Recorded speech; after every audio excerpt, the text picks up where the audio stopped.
All right, we're here in the 49er facility talking with former 49er offensive lineman Guy McIntyre, who's still with the organization and does a lot of work with the alumni and Keena Turner. And Guy, thanks for the time, and we really appreciate you spending the time. And we wanted to kind of highlight the Golden Heart Fund and the great things that you guys are doing for former 49er players. But how's retirement treating you?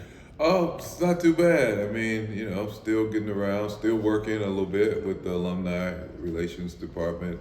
I've been heading that for the last 10, 12 years. And, still get to see some of the guys. That's a good thing about it. I'm running after my 7-year-old Bailey. Nice. She plays soccer. She's playing soccer now, and she plays softball. So living out in Tracy, but I can't complain, Oh, that's great to hear. Well, people don't know your story. Started at University of Georgia. Niners drafted you, I think, in the third round. Third round, yes. 5-time Pro Bowler. Yeah. 3 Super Bowl titles? 3 Super Bowls, yeah. And now, the 49ers, knock on wood, go back there this year. Yeah. What do the one thing that I'd love to hit on, with you is just, and I know that you're not the kind of, you're not a chest thumper like, hey, you know what, I'm this, I'm that, I was great. But you were a great player in your day. And I look at the Pittsburgh Steelers, for example, and I feel like they're represented in the Hall of Fame at a level that is greater than the Niners are. And I think it probably has a lot to do with the fact that Walsh passed at an early age. And maybe because we're out here on the West Coast, maybe there's less passion, I don't know.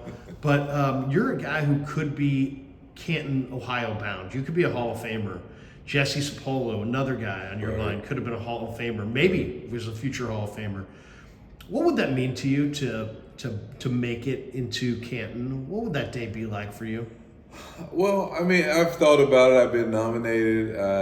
And when I think about it, unfortunately, I think about Roger Craig, Right. And how well-deserving he is. If there's one person that's well-deserving of being in there is Roger. I know his heart, I know his effort, I know what he achieved on the field, I know what he meant to the 49ers when he was playing. And, when I look at that and see that, and I say, if Roger doesn't get in, I don't know. And I don't wait around for it, Larry. Sure. I don't.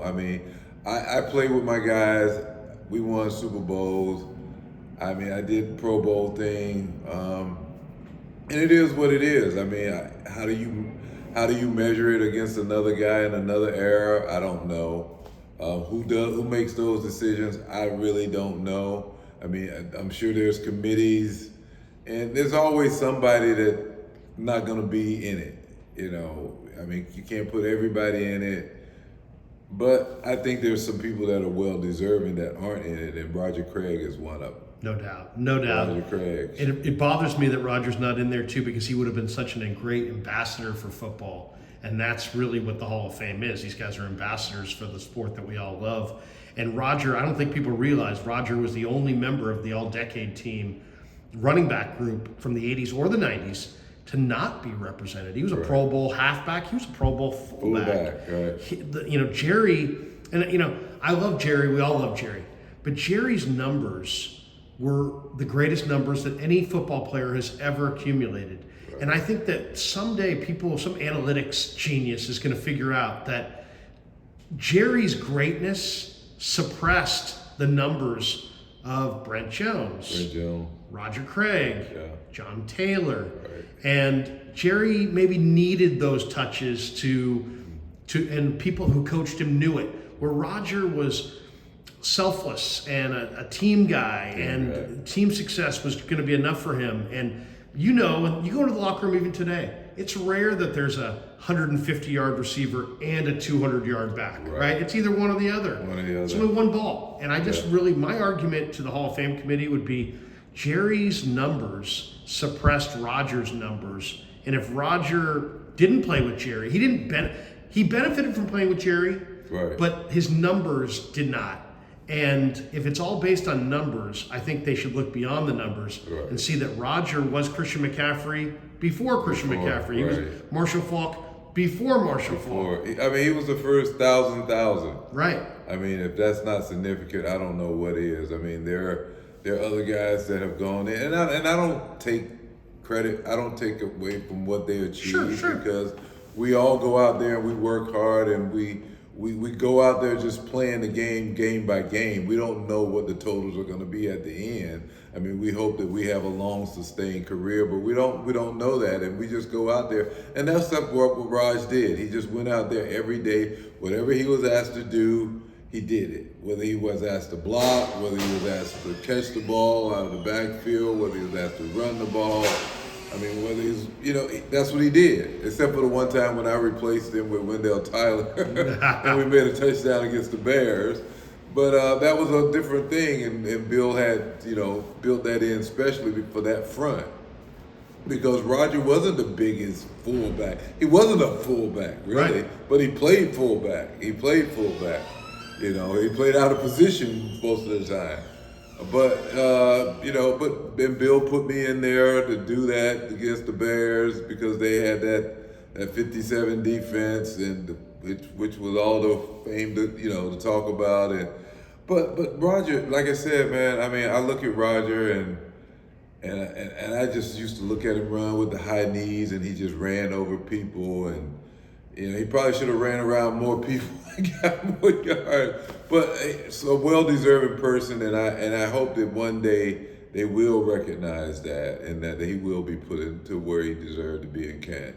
When I think of Roger, I can't help but think of the run in LA against the Rams, where he just kept those high knees going, and he just second effort, third effort. I mean, people think of Jerry and running the hill. That was Roger's hill. That was Roger. Jerry ran it because Roger ran it. Right. Roger was a track person, great form. I mean, I think didn't Roger score 3 touchdowns in the Super Bowl? Super Bowl like 19. Joe got the MVP. Right. And you could argue that the 84 Niners may have been the greatest Niner team ever. Right. And he was the best player on the field in Super Bowl 19. Yeah, he was. He was. So I mean, he did so many amazing things, and and he was a joy to play with, a joy to hang out with. He had a big laugh and everything. But like I said, I mean, maybe one day people will reconsider it and they'll put him in because he's well deserving. Oh, he's well deserving. You mentioned something I wanted to ask you about, the Angus Formation, which was, for people who didn't know, Bears had that 40-60, Buddy Ryan and the whole deal, and Walsh put you in the backfield in the 1984 NFC Championship game. Right. And Ditka was infuriated, and he stormed off the field. Right. And the next year was 85, and we all know 85 was the year of the Bear. Right. Maybe the greatest defense ever. Who knows? The greatest defense I've ever seen. Teams literally went backwards against that defense. And that Bears team came to Candlestick that year, and they got a good win against the Niners. It was a great game. I think it was like 26-10 Bears, something like that. And Ditka used the fridge. William the Refrigerator Perry in the Angus formation in the backfield. Right.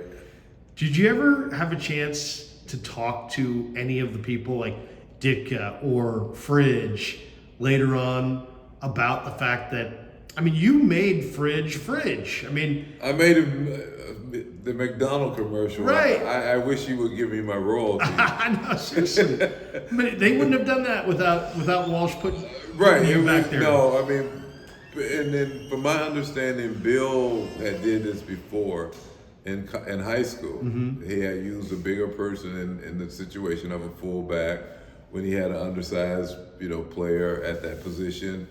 And so when we did this, we started doing this before we even got it. We were in the playoff, but Bill thought about, okay, if I play the Bears, this is what I'm going to do. And we started doing this a couple of games before we even got to that. The week of, it had already been installed. It had been 2 weeks ago, and Bill just knew that. I mean, the Bear. It was a great defense. I mean, you had the three techniques, and you had the nose, and it was tight in there, and you had Singletary, and then and Wilbur Marshall, and Hampton, Millard, McMichaels, Fridge, Dent. Dent. I mean, so they were monsters. I mean, it was a great defense, but Bill being and Bill was just so golly. He was a visionary. Visionary, really, in a whole lot of other areas too besides football. Just in dealing with players and what players needed, before and after the game. He just, I mean, we would have the Fridays we would take off our shoulder pads. Most people they were down in the Saints killing each other on goal line on Fridays. Right, banging heads. And we're having hat day. Yeah. We're having hat day. And but Bill's just, I mean, he was such a visionary on and off the field. But like I said, prior they had put that play in, and little people don't know this, but when they put the play in, see, I never took the play in. And so the day of the game when he called me, I had to take the play in. Mm-hmm. I had to recite the play to Joe. Right.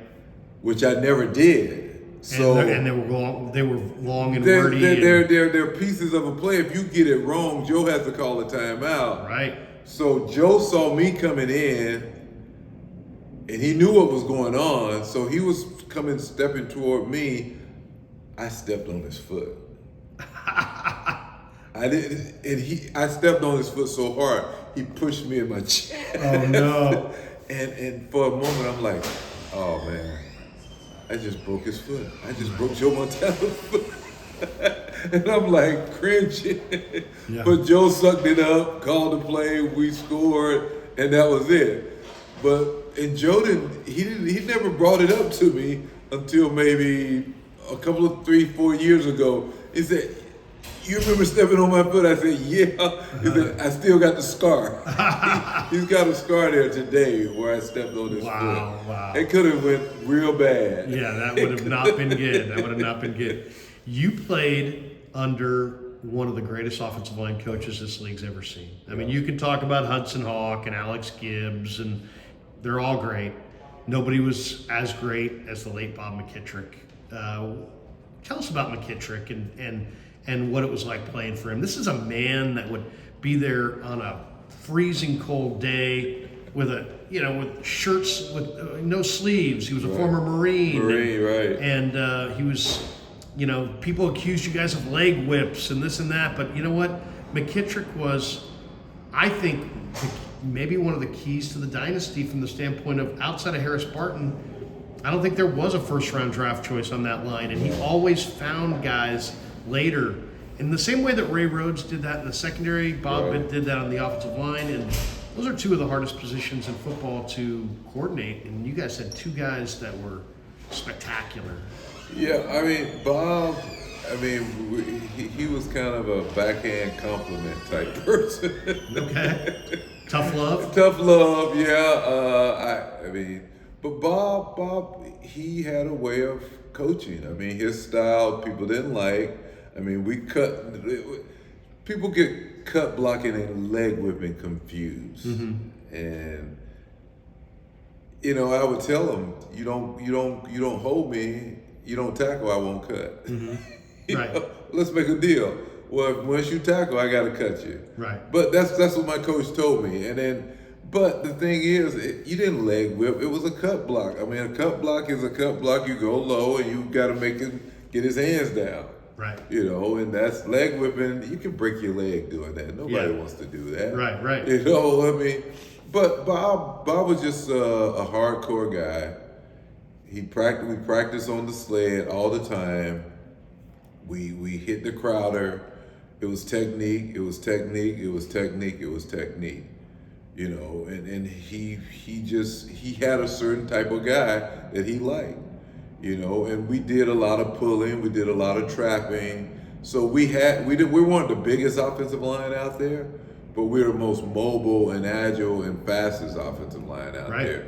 the type of stuff that we were doing back then.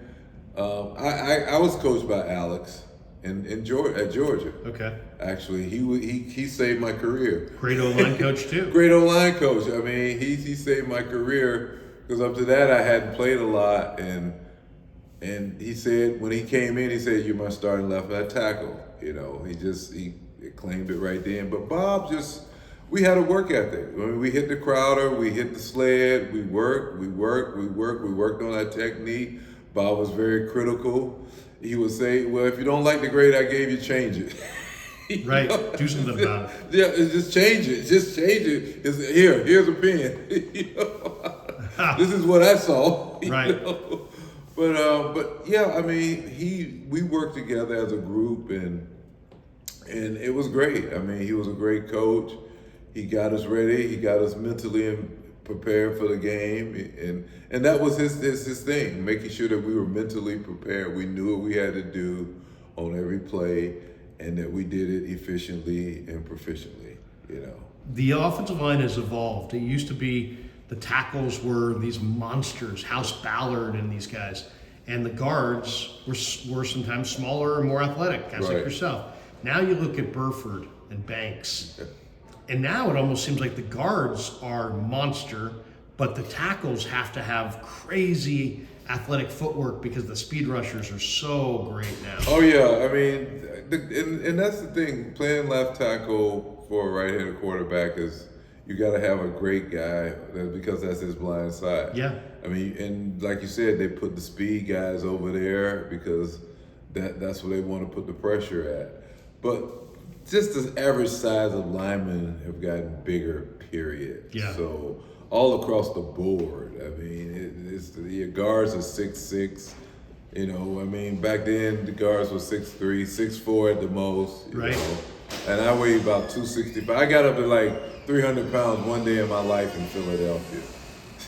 Wow, it's hard to believe. Yeah. Because you played at about 270, right? At 275, 280, that was my best weight that I could move, and I felt strong enough, and I felt powerful enough, and I had enough butting behind me to move people off the ball. But it was all about technique. It was all about leverage. It was all about explosion. You know, that's what it came down to me, putting my feet in the right place, not false stepping, getting out on the sweeps, turning that corner, squaring up, and letting Roger do his thing. Couple of comparisons, old school, new school. You know, Walsh had McVay, and there was a trust there. Mm-hmm. And I kind of feel like Walsh and McVay reminds me a lot now of what Kyle and John have. They have a trust. They complement each other well. They have different strengths, different weaknesses, but two really good football men. Do you see any comparison between Shanahan and Lynch compared to Walsh and McVay, and just how they're so like you couldn't get between Walsh and McVay, and you can't get between John and Kyle?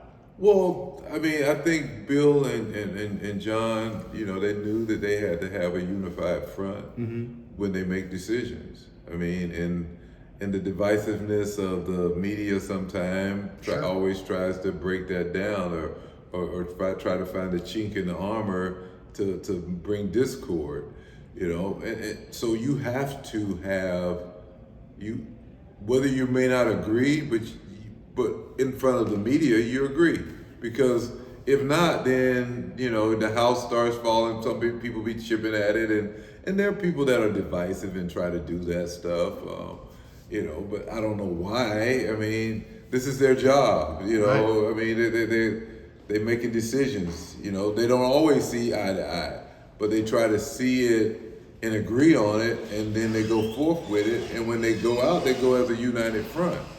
You know, and that's the way, you know, when you make a decision, you make a decision. And if both people, so we settle with this, hey, you got your opinion, I got mine. We may not totally agree 100%, and you're not gonna totally agree 100%. Everybody sees things in a different way. But when we go out, we're united. And that's for the betterment of our team and the betterment for our organization. When we go out in front of the public, we're united on what choices we made. No doubt, and it's the only way to do it, really. Yeah. Brent Jones the other day said that he thinks that Brock Purdy reminds him of Joe in some ways. Now, that's putting a lot on Brock Purdy. I'm not, nobody wants to stick that label. Nobody wants to be compared to Willie Mays, right? Nobody wants to be compared to Joe Montana. I don't want to be compared to John Hanna. Right, right. John Hanna. For you young kids, by the way, John Hanna was a hell of a guard. But do you see any Joe in Brock? I mean, give me your thoughts on Brock, because it is a phenomenal story, guy. Watching this guy do his thing, watching him from Mr. Irrelevant. What I love about him is the competitive fire. He's got tremendous competitive fire. What do you see with Brock Purdy? I mean, I don't like to compare. Sure. I stay away from comparisons because he is who he is. Joe was who he was. It was a different time. It was a different day. Different rules. But different rules and different everything. So, but he's performing. And he's performing at a high level. And he's doing what he's comfortable with. I mean, the game's not too big for him. The moment's not too big for him. He's grounded. He's been there. He's seen a lot of things. And he's doing what Brock is doing. I mean, the story has just been written. I mean, it's not over yet. I mean, you can't take it and then, because Joe's got Super Bowls. Until you get those, it's all speculative. It's all speculative. I mean, it's all, talk. Just talk. It's all talk. I mean, until you put the rings in the case, I mean, but he's doing great. He's doing great. He's doing what nobody thought he was doing based on where he was drafted. Yeah. If you look at that and then you say, hey, but no, the story's not written. It's still incomplete. I mean, and Joe, that story's been written and got the gold jacket to prove it. Yeah. So it's done. It's and done. He was the original. There's only one Joe. Right. There's only one Joe, and that dude was fantastic. He was tough. He was gritty. He was a great teammate. He was a fun-loving guy. He's a jokester, prankster. I mean, football smart. I mean, yeah, genius. Just the way he came. I mean, he was a third-round draft choice. He wasn't a first-round guy. Right. Nobody thought that he would probably do what he did, but when he got his opportunity, that story is written now. We can read about it. Yeah. That story's over. That story's done. It's in the history books. It's in the history, and it's right up there with all the greats. You do with the Uniteds, Brady, whoever you want to throw up there. Whoever you want to throw up there. I mean, I put him up there with the best. I do too. I do too. We're doing this interview in the lobby of the facility, and I just want to show the wall over here. This wall of pictures really shows a lot of 49er history. Eddie D there, pictured with Jed and Walsh. I think that's a young Jed, probably, in St. Louis, looks like. Eddie D. Let's talk about Eddie D for a second. What are your thoughts on Mr. D? And as long as he's alive, and maybe even beyond that, I feel his presence in this organization to this day. I feel like he has a presence here that goes beyond his years as the owner. Right. There was a generosity to his spirit. There was the way he took care of Jeff Fuller and other players. Yeah. He loved his players, and it wasn't just like, hey, I love you, and then when you're done playing, I don't love you anymore. Right. Speak about Mr. D for a second, Guy. What kind of impact did he have on you? Well, when you speak about Mr. D, you have to speak about the Bartolo family, period. Just the way that they went about doing their business. And from my understanding is when his dad started building houses and malls and stuff like that, and any of his workers that had a hardship or something, he was there. He was there to take care of them. He said, hey, you working for me? You got some situation? Take this, go handle that. You get well. Treat them like family. Treat them like family. Treat them like family. Denise was running the hockey team. I mean, Penguins. The Penguins. So she did her thing there, and Eddie got the 49ers, which were not a winner at the time, and he hooked up with Bill Walsh. Yeah. And I talked to Eddie. I mean, he said, hey, look, I made my mistakes. I hired Joe Thomas. He was a Youngstown, Ohio guy. He had come recommended. Right. But then, life's not about do you make mistakes. Life's about do you correct your mistakes and move on. He corrected his mistakes. He found Walsh. He found McVay. The rest is history. But I just feel like he's such Camelot. a huge impact. I mean, it all came together at a certain time, and it just took off. Yeah. I mean, you had the right coach. Bill Walsh himself was labeled. Right. He's got passed over for Tiger Johnson. Too emotional. Right. I mean, I think it was Paul Brown. Paul Brown, too emotional. Well, you gotta have emotion. Now you gotta maintain those emotions. Paul Brown believed that Bill couldn't take the losses. And who wants to take losses? Right. You show me a good loser, I'll show you a loser. Right. No, I take losing hard myself. No, but and then you had Eddie, who was like, I just want to win. Passionate. I just want to win, man.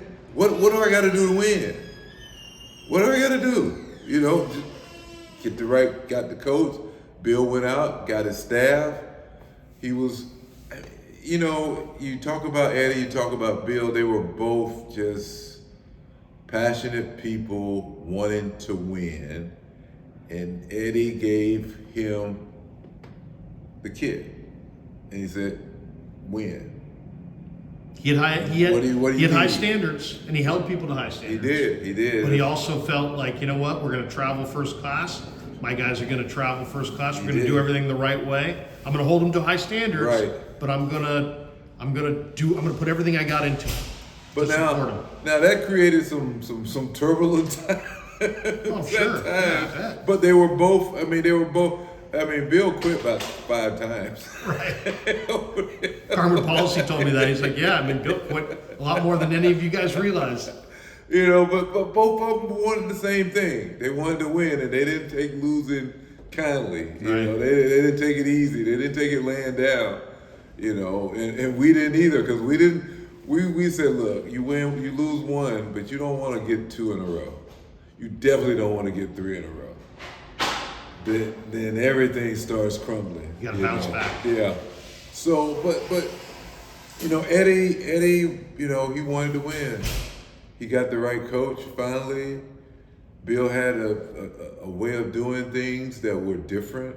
Bill drafted, or he got older players that other teams thought were washed up, or the Hacksaws, the Fred G's, the Charlie Youngs, the Big Hand Johnson, Fred Smerlis, the Cousineaus. You go a list. People didn't want him. Bill said, "Come here," and he practiced different. Yeah, we innovator. It wasn't about beating each other up. He said, "Look, I want you to play on Sunday. You don't have now. We mentally go now. He was look. If you didn't do it right, you were going to redo it. Right. You were going to redo it. If the routes didn't run right or whatever, they're going to be redone. But he didn't want to wear guys out in July. No. So his thing was, hey, let's take the pads off. Let's take them off. Let's focus mentally. Look, you know how to hit. When the lights are on, you're going to hit. And I want you to know where you got to go, because that's going to make the difference. It ain't about who hits the hardest, because when the lights come on, you're going to hit. That's what you do. That's what I did. That's what we did. We're going to hit, but it's knowing who to hit, when to hit them, and how to hit them, and what routes to run, and how to adjust to the coverages or defense. So he was fantastic. It was all about mental preparation, and being perfect. Right. Well, and then think about this too. How many of those 49er teams got to the playoffs or the Super Bowl with a bunch of guys hurt? Almost all of the star players were there at the end. Yeah. There weren't like 5, 6, 7 guys on IR. No, because They kept them fresh in the early part of the year, Yeah. and they were ready to fire in December. Yeah. 2 last ones, and we really appreciate your time. Eddie D's Hall of Fame speech, I think, is one of the greatest Hall of Fame speeches of all time. He got a standing ovation when he said, "Why can't we take care of our own players? Why can't we take care of our own? Why can't we do more? There's enough revenue here to take care of our players beyond their usefulness, let's say, as players." And that led to the Golden Heart Fund. I think there were so many players. I can remember Joe Montana, Steve Young, others standing up, Hall of Famers standing up, cheering that. It's a very powerful moment in 49er history. And born out of that was the Golden Heart Fund. So talk to us a little bit, Guy, as an alumni person. You and Keena have a lot of connection with the retired players. Tell us about the Golden Heart Fund and what it was meant for and what it's doing right now. Larry, the Golden Heart Fund is something that, when I look at society and I look at the millions of dollars made out here in the world business-wise, and I look at employees of businesses and corporations, and I'm saying, yeah, you have an idea, Larry, but it's going to take somebody to bring that idea to fruition. It's going to take some people. And what does those people deserve? Just a paycheck at the end of the day? I mean, you make millions. And Eddie know what kind of money was going through the NFL. Sure. And he knew what players encountered, and he knew what players risked every day going out there to be the best, to win championships. Just like the same people that go to the Dow Chemical Company to make the chemicals that's gonna make them millions of dollars, but they are exposed. Right. It's the premise of who deserves the money? Who deserves it? The guys who risk paralysis on every snap. Same people that go in there and breathe the chemicals. When they get sick, who's there to take care of them? When this guy gets injured and he can't provide for his family because it was practice, but he's got to practice because you can't not practice and not be ready for the game. And he gets injured. My buddy, my classmate Jeff Fuller, great safety, loved Great him safety. at A&M, got hurt at Stanford at Stanford. in the game that was played between the Niners and Patriots Yeah. down at Stanford after the earthquake, right? Yeah, after the earthquake. Just a regular play, just a freak thing where his neck got pinched in the wrong spot and he got paralysis of his hand and arm. His arm, his shoulder, yeah. And Eddie basically said, I'm covering this guy. I'm covering this. Not just for the year. No, for years. Took care of him. Basically said, you got hurt working for me. I'm going to take care of you. The same way. Doesn't brag about it, but didn't disappoint him either. No. Always was there. Same thing as Dad did with his workers. Same thing. Sends a loud message, doesn't it? It does. Take care of the people that help you. He didn't have to do it. No. Nobody made him do it. No. He willingly did it because he knew that, you go in the coal mine, you can inherit black lung. But my boy's selling the coal and he's making millions. But when you get black lung, he ain't nowhere around. Right. So it's like walking the walk. You're not just talking it. No. You're walking it. Right. And Eddie, that's just the way he was brought up. Right. You help those that help you to make to build your business, and it's enough to go around. And Eddie had this vision of the Golden Heart Fund. Right. Jed has followed through with Right. it. And it's not. I love the saying. It's not a handout. It's a hand up. Yeah, yeah. And how is that? How is that now? I mean, how many do you guys are you guys in regular contact with players? I know there's not a lot of bureaucracy in it. I know Akina was telling me that guys who need help, they come. They either come to Ronnie or Harris Yeah. and they figure it out and they make sure they get the funds to those guys and help them post career. Yeah. So it is working. It's helping Oh yeah, retired 49er players. It's helping. I mean, it's for our guys.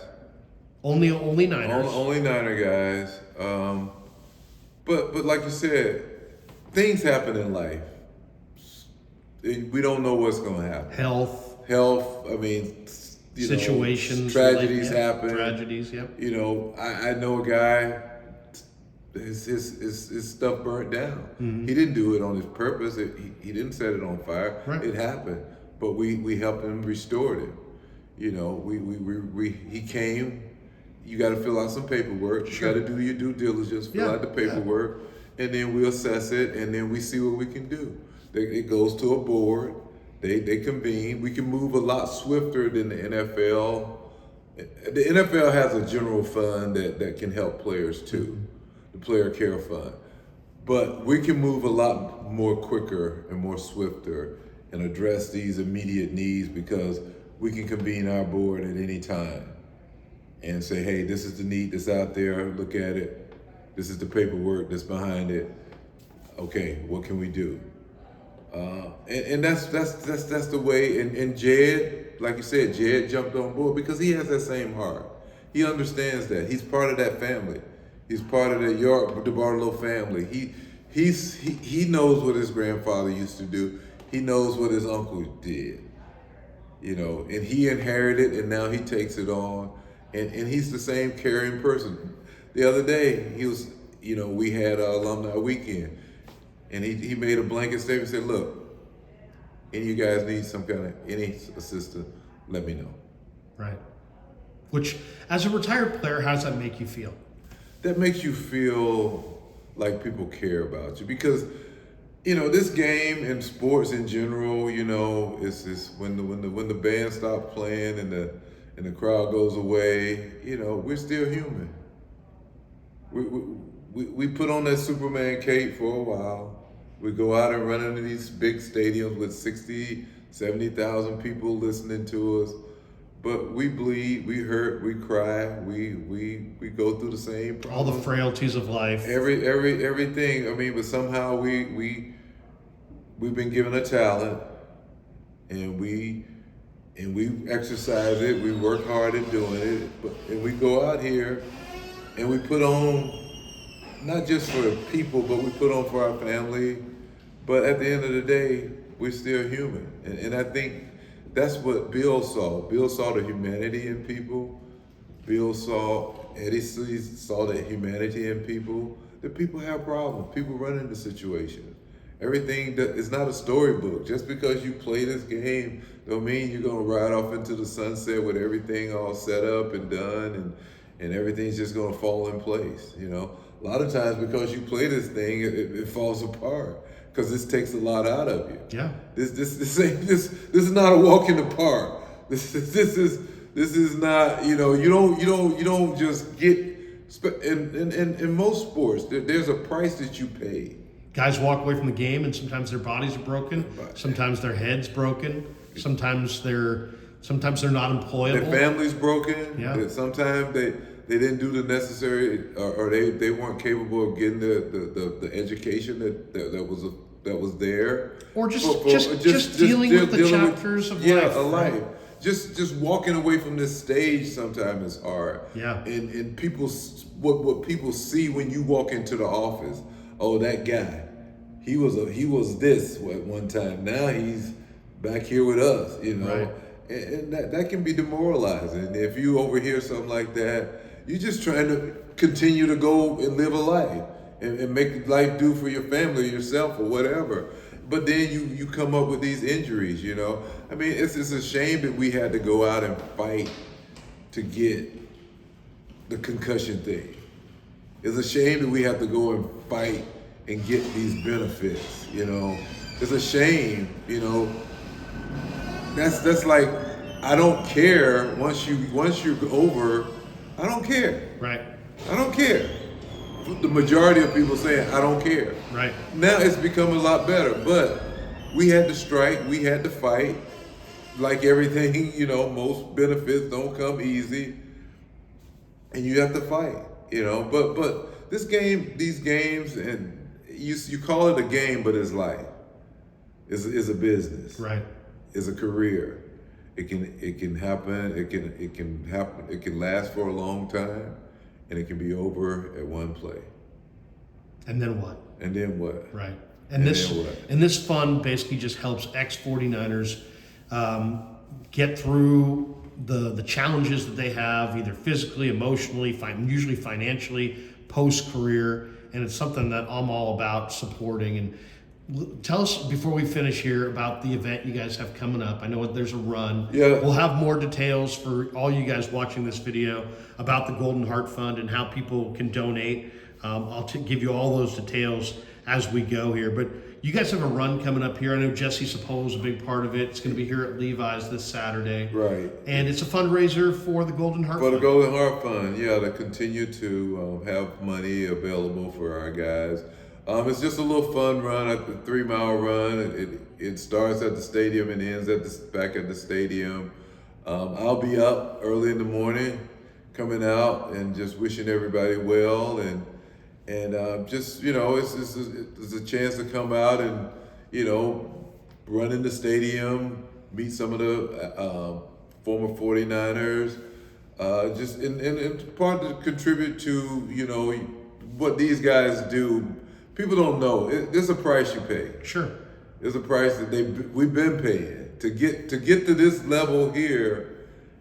You've had to put in some miles. Right. You had to put in a lot of hurt days, and everybody's injured.